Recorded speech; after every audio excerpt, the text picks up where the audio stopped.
the work that's gone into it is seismic, and you know, we've done with such passion and care. It's a really rewarding experience. Yeah, well, I play Theo, who is Nas's character's son. Yeah, so I'm Tyra Harfoot and I play Theo. Adventure ensues, but there's also a lot of love. Let's start with the squeaky wheel then. He's not very well behaved, as you can see.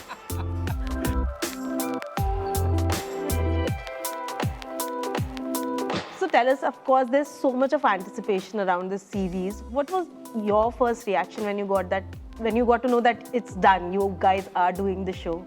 You mean once we were cast? Yes.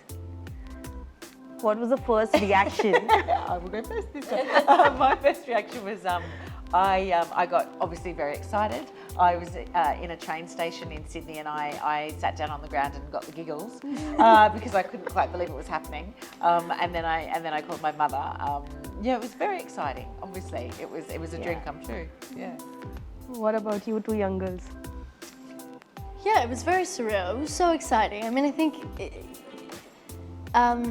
what made it even more, because obviously we had to keep it a secret for such a long time, so what made it real was when I was able to, when I met the people that I was working with and saw kind of how amazing and excited they were, and that just made me even more kind of thrilled to be there. So yeah, and I'd never been to New Zealand before, and that was just an incredible place to be at the time.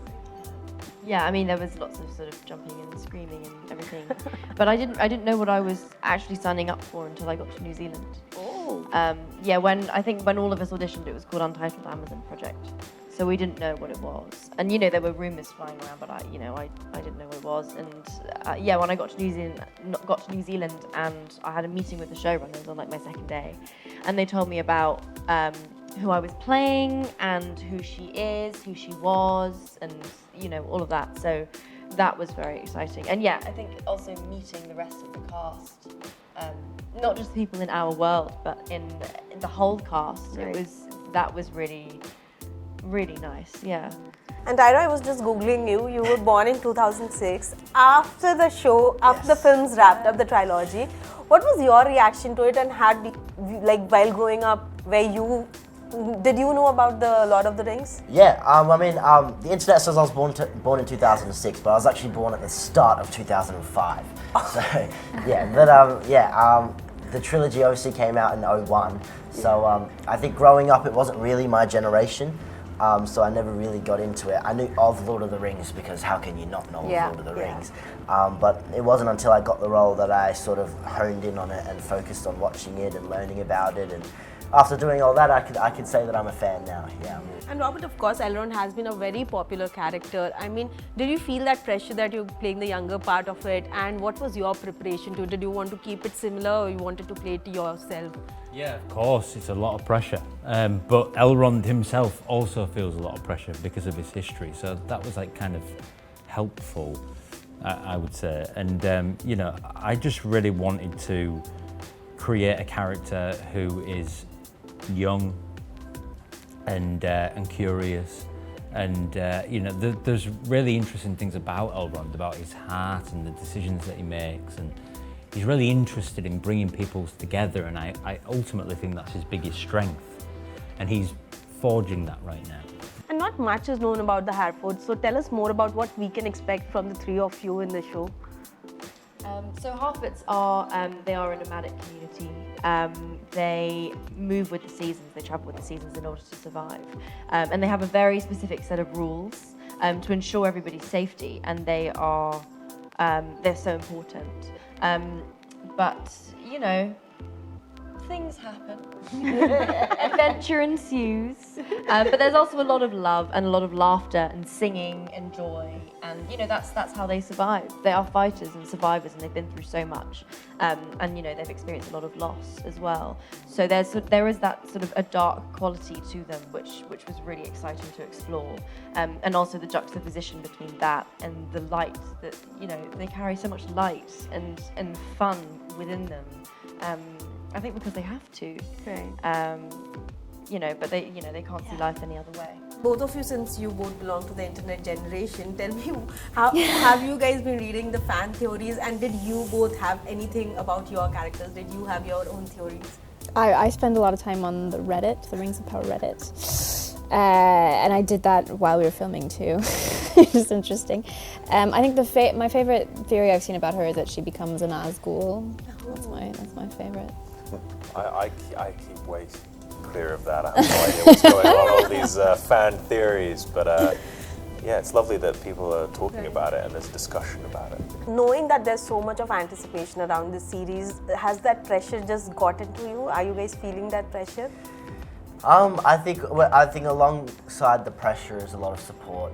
The fans have been really supportive. Everyone's been really supportive, and we're feeling very loved at the moment, and it's really special. And yeah, I think I've done this for such a long time. For me, it's you learn to, if you believe the good things people say about you, you also have to believe the bad things. So the pressure is relieved for me, knowing that you just have to do the best you can, and then just let it go. You know. Lloyd, you've of course done Thugs of Hindustan in India as a period drama. Did you find any resemblance to the shooting experience with Rings of Power? Well, as you know, the scale of Tugs was enormous in terms of how the size of the palette and how much the different places we filmed it, being Malta, Jodhpur, and here in Mumbai. So there was a great similarity in that sense, and also there's a strong mythology within that story too. And so that's reflected on this set. So I felt like I was well trained for Lord of the Rings. Plus the fact Victor Acharya, who was our director, he wrote 36 scenes for me in Urdu, which was the biggest challenge of my life. So which he will be reciting right now. so to try and learn this new language and give it some meaning and some weight and some emotion was the hardest but most rewarding part of my professional career. And there's a similar again in Lord of the Rings when I have to speak Elvish. So I came to all of these new words and I thought, here I am again, and I'm trained in how to sort of decipher and then make the language my own emotionally. Yeah. So that was really helpful. A plan to make Amir and Amitabh watch the film show? I'm going to force them to watch it. Yeah. And tell me what one most fun and one most daunting part of being on the set of the Rings of Power. The way you just said it, being on the set is daunting in itself because of the scale of this thing. It's big, you know. It's hugely impressive and beautiful, and you feel very little standing on such a mammoth stage. But you know, what a team! What an amazing team of people who've been working on it. It's a beauty. It's a beautiful thing. Robert, for you, what has been the most fun and most daunting part?